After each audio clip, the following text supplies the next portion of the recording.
안녕하세요. 저는 박정훈이라고 합니다. 올해로 68살이 되었습니다. 33년간 지방행정직 공무원으로 근무하다 5해 전에 정년퇴직했습니다. 퇴직 후에는 생각했던 것과는 많이 다른 생활을 하고 있습니다. 처음에는 충분히 준비했다고 생각했는데 살다 보니 그렇지 않더군요. 지금은 서울 변두리 지역 오래된 주택가의 월세 원룸에서 혼자 살고 있습니다. 매달 월세 53만 원에 관리비 7만 원이 나가는 17평 남짓한 공간입니다.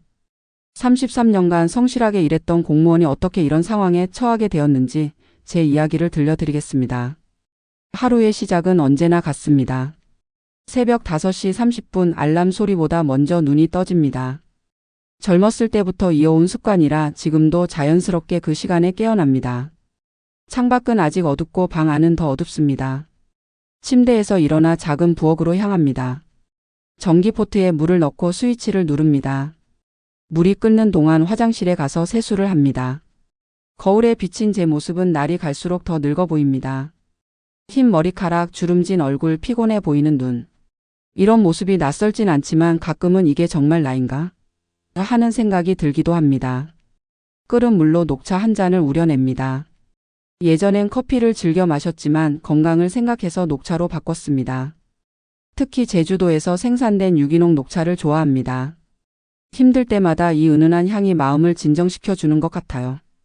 퇴직 선물로 받은 좋은 품질의 녹차 세트가 있었는데 그게 다 떨어지고 나서는 마트에서 파는 일반 티백으로 대체했습니다.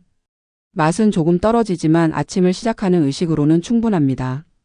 녹차를 마시며 작은 발코니에 앉아 하루를 시작합니다. 아직 어둑한 새벽 공기가 차갑게 느껴집니다. 멀리서 출근하는 사람들의 발자국 소리, 간간히 지나가는 자동차 소리가 들립니다. 예전에는 저도 그렇게 바쁘게 출근했던 사람 중 하나였는데 이제는 그저 구경꾼이 되었습니다. 아침 7시 해가 완전히 떠오를 무렵에 간단한 아침 식사를 준비합니다. 보통은 계란 프라이에 토스트 아니면 컵라면으로 때우는 날도 있습니다. 퇴직 전에는 아내가 차려주는 따뜻한 아침 식사를 먹었는데 그때가 그립습니다. 아내와는 제가 퇴직하고 1년 후에 이혼했습니다. 서로를 미워해서라기보다는 살다 보니 그렇게 되었습니다. 퇴직 후 갑자기 집에만 있게 된 저와 30년 넘게 전업주부로 살아온 아내 사이에 갈등이 생겼습니다. 서로의 생활 패턴과 공간이 충돌하기 시작했죠. 당신은 왜 내가 하는 일에 자꾸 간섭하는 거야? 나는 그냥 도와주려고 한 건데. 이런 대화가 매일 반복되었습니다. 결정적인 계기는 제가 퇴직금으로 시작한 작은 부동산 투자가 실패했을 때였습니다. 퇴직금 2억 3천만 원 중 1억 8천만 원을 지방의 상가 건물에 투자했는데 그게 잘못된 선택이었습니다. 코로나 이후 임대 수요가 급감하면서 제 투자금의 상당 부분을 잃게 되었죠. 아내는 제 결정을 강하게 비난했고 저는 그런 아내가 원망스러웠습니다. 33년간 성실하게 살아왔는데 한 번의 실수로 모든 것이 무너졌다는 자책감에 우울증까지 겪었습니다. 결국 서로에게 상처만 주다가 합의 이혼을 했습니다. 퇴직 후 계획했던 행복한 노후와는 너무나도 다른 현실이었습니다. 아침 식사를 마치고 나면 약을 먹습니다. 고혈압약, 당뇨약, 그리고 가끔 우울할 때 먹는 약까지. 나이 들면서 몸이 여기저기 아프기 시작했습니다. 약값이 한 달에 8만 원 정도 나가는데 이것도 부담스러울 때가 있습니다. 공무원 연금이 있으니까 다른 노인분들보다는 형편이 나은 편이지만 그래도 생각보다 빠듯합니다. 33년 근무하고 받는 연금이 월 235만 원입니다. 여기서 월세 53만 원, 관리비 7만 원, 각종 공과금 15만 원, 통신비 6만 원, 약값 8만 원. 그리고 식비와 기타 생필품을 사는데 한 80만 원 정도 씁니다. 매달 조금씩 남기는 편이지만 갑자기 큰 병이 나거나 하면 감당하기 어려울 것 같아 항상 불안합니다. 아침 9시부터 10시까지는 근처 공원을 산책합니다. 오래된 주택가 근처에 작은 공원이 있는데 저와 비슷한 또래 어르신들이 많이 모입니다. 처음에는 혼자 걷기만 했는데 시간이 지나면서 몇몇 분들과 인사를 나누게 되었습니다. 특히 김영남이라는 분과 가까워졌습니다. 그분도 저처럼 공무원 출신이었는데 구청에서 근무하셨다고 합니다.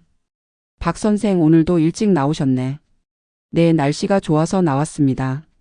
이런 간단한 인사로 시작해서 이제는 거의 매일 만나는 친구가 되었습니다. 하루 종일 집에만 있으면 우울해지기 쉬운데 이렇게 밖에 나와 사람들을 만나는 게 큰 위안이 됩니다. 특히 형남 씨는 저보다 3살 많은데도 굉장히 긍정적인 마인드를 가지고 계십니다. 아내와 사별하고 혼자 사시는데도 항상 웃음을 잃지 않으시는 모습이 존경스럽습니다. 정훈 씨 인생은 어차피 한번 사는 거야. 못 해본 것들도 해보고 즐거움을 찾아야지. 오늘 도서관에서 컴퓨터 강좌 있다는데 같이 들으러 갈까? 형남 씨 덕분에 여러 활동에 참여하게 되었습니다. 구립도서관의 디지털 교육, 주민센터에서 하는 노래교실, 때로는 봉사활동도 함께합니다. 11시쯤 집에 돌아와 점심 식사를 준비합니다. 보통은 간단하게 김치찌개나 된장찌개를 끓여 먹습니다. 아내와 살 때는 집밥을 당연하게 여겼는데 직접 요리를 시작하고 나서야 그 소중함을 알게 되었습니다. 처음에는 라면이나 김밥으로 끼니를 때우다가 건강이 안 좋아지면서 직접 요리를 배우기 시작했습니다. 유튜브로 간단한 요리법을 찾아보고 따라하는데 의외로 재미있습니다. 특히 제가 만든 청국장은 꽤 자신 있는 요리입니다.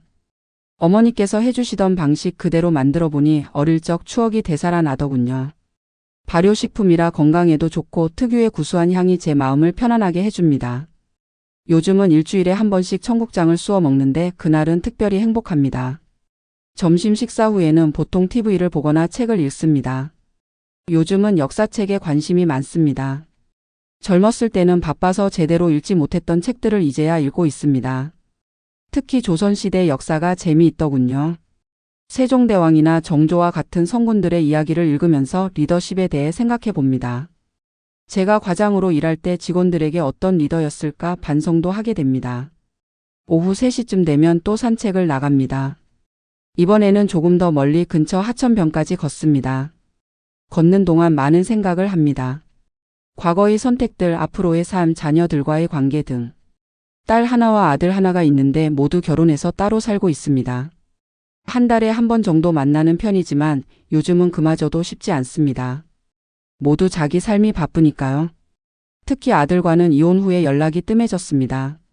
아마도 아내 편을 더 많이 들어서 그런 것 같습니다. 이해는 하지만 마음 한구석이 아픕니다. 딸은 비교적 자주 연락해오는 편입니다. 일주일에 한두 번씩 안부 전화가 오곤 합니다. 아빠 잘 지내세요? 밥은 잘 챙겨 드시고? 그럼 걱정하지 마. 이제 요리도 제법 하게 됐어. 딸이 가끔 집에 찾아와 반찬을 가져다 주기도 합니다. 그럴 때면 정말 고맙고 미안한 마음이 동시에 듭니다. 나이 들어 자식에게 부담 주는 부모가 되고 싶지 않은데 그게 쉽지 않네요. 오후 5시쯤 집에 돌아와 저녁 준비를 합니다. 저녁은 보통 점심보다 간단하게 먹습니다. 밥 한 공기에 반찬 몇 가지, 국이 있으면 국까지. 식사 후에는 TV로 뉴스를 봅니다. 세상 돌아가는 소식을 알아야 대화할 때 뒤처지지 않으니까요. 뉴스를 보다 보면 우리나라 노인 빈곤율이 OECD 국가 중 가장 높다는 이야기가 자주 나옵니다. 공무원 연금이 있는 저도 이런데 다른 노인분들은 얼마나 힘드실까 생각하면 마음이 아픕니다. 저녁 7시부터 9시까지는 4시간입니다. 취미생활을 하거나 좋아하는 프로그램을 봅니다. 최근에는 모바일 게임을 시작했습니다. 스마트폰으로 할 수 있는 간단한 퍼즐 게임인데 시간 가는 줄 모르고 집중하게 됩니다. 처음에는 손자가 가르쳐 줬는데 이제는 제가 더 열심히 합니다. 가끔은 저녁 시간에 소주 한 잔을 마시기도 합니다. 혼자 술 마시는 건 좋지 않다고 하지만 가끔 옛날 생각에 잠기며 마시는 소주 한 잔은 참 맛있더군요. 과거에는 직장 동료들과 회식하며 스트레스를 풀었는데 이제는 그런 자리도 없으니 혼자 마시는 수밖에요. 밤 10시가 되면 내일 아침에 먹을 약을 준비하고 잠자리에 듭니다. 침대에 누워 천장을 바라보며 오늘 하루를 돌아봅니다. 특별한 일이 없는 평범한 하루였지만 그래도 건강하게 지낼 수 있어 감사한 마음이 듭니다. 가끔은 이런 생각이 듭니다. 내가 과연 33년간 행정직 공무원으로 일하면서 사회에 얼마나 기여했을까? 내 인생은 의미 있게 살아왔는가? 앞으로 남은 시간은 어떻게 보내야 할까? 깊은 생각에 잠기다 보면 어느새 잠이 듭니다. 이것이 제가 퇴직 후 살아가는 일상입니다. 화려하지는 않지만 나름대로 의미를 찾아가는 삶이라고 생각합니다. 지금 생각해보면 퇴직 준비를 더 철저히 했어야 했다는 후회가 큽니다. 퇴직 전에는 공무원 연금도 있고 퇴직금도 받으니 충분히 여유롭게 살 수 있겠지라고 안일하게 생각했습니다. 하지만 현실은 달랐습니다. 부동산 투자 실패, 이혼으로 인한 재산 분할, 자녀들 결혼 비용 지원 등으로 생각보다 많은 돈이 나갔습니다. 게다가 물가는 계속 오르는데 연금은 그대로니 점점 빠듯해집니다. 지금 저와 비슷한 상황에 놓인 공무원 동료들도 많습니다. 겉으로는 공무원 연금 받아서 편하게 산다고 하지만 실상은 다들 비슷한 고민을 안고 살아갑니다.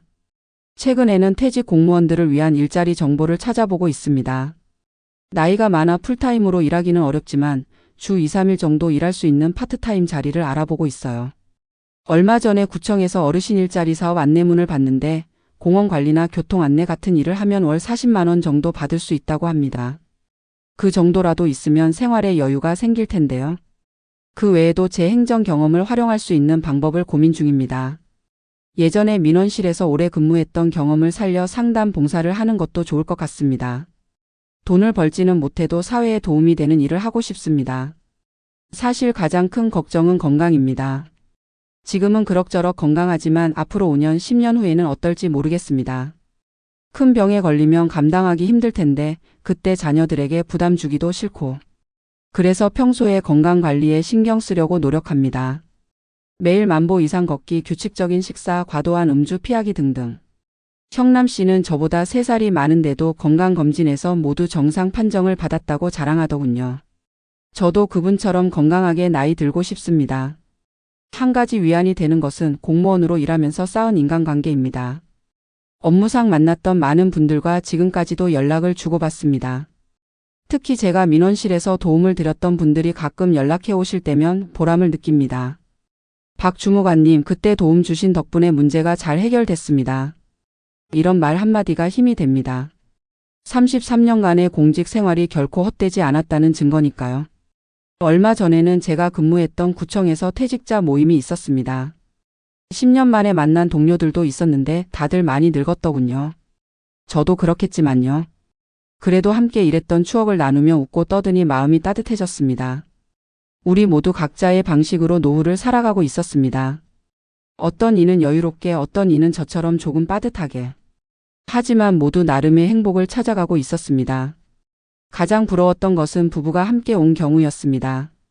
서로 의지하며 노년을 보내는 모습이 정말 좋아 보였습니다. 저도 그렇게 살 수 있었을 텐데 하는 아쉬움이 있지만 이제 와서 후회해도 소용없겠지요. 앞으로의 계획이라면 우선 건강을 지키는 것이 최우선입니다. 그리고 가능하다면 파트타임 일자리를 구해 약간의 수입을 더하고 싶습니다. 그 돈으로 취미생활도 더 폭넓게 하고 가끔은 여행도 다녀오고 싶습니다. 젊었을 때는 일에 치여 여행을 제대로 못 다녔는데 아직 건강할 때 가보고 싶은 곳들이 많습니다. 특히 제주도는 꼭 가보고 싶습니다. 늘 TV에서만 보던 그 아름다운 풍경을 직접 보고 싶어요. 녹차밭도 구경하고 바다도 보고 한라산도 오르고 싶습니다. 물론 전체를 등반하기는 어렵겠지만 저지대라도 걸어보고 싶습니다. 또한 자녀들과의 관계도 더 돈독히 하고 싶습니다. 특히 아들과의 관계를 회복하는 것이 목표입니다. 이혼 후 소원해진 관계가 마음에 걸립니다. 얼마 전 용기를 내서 전화했는데 생각보다 반응이 좋았습니다. 다음 달에는 손자와 함께 만나기로 약속했습니다.